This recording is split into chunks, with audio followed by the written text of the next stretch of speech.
Bovalara Hakim Qassobomizning Delfin nomlari bilan Ziki polvon Zikrullo bolani maqtarini bersin.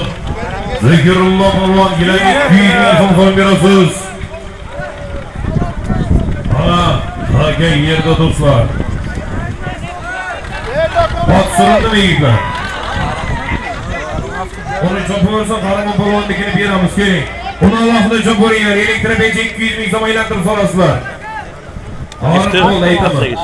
Qahramon polvon gilamik 200 ming so'm ot bilan marraga 1 metr qo'yganda ot surinib yiqilganligi uchun Qahramon polvonnikini hisobga oldik do'stlar. Ot suringan uchun agar oqsa yoki da polvon o'zi yiqilib qoladigan bo'lsa marra hisobga olinmaydi.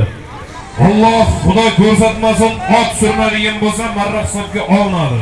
Chunki shuncha vaqt kelgan polvon endi ham yaramaydi deb hech kim javob bera olmaydi. Qahramon polvonlarni bersin. Hazrat Qassobning akula nomlari bilan gilamik 200 ming so'm solib berasiz Qahramon polvonga. Bir gilamik 200 ming so'm solib berasiz. Qahramon polvonga maqtarini bersin. Azizbek polvonga bir elektrobejik 200 ming so'm solib berasiz. Yana Azizbek polvonga maqtarini bersin. Azizbek polvonga maqtarini bersin. Bir elektrobejik 200 ming so'm solib yaptı.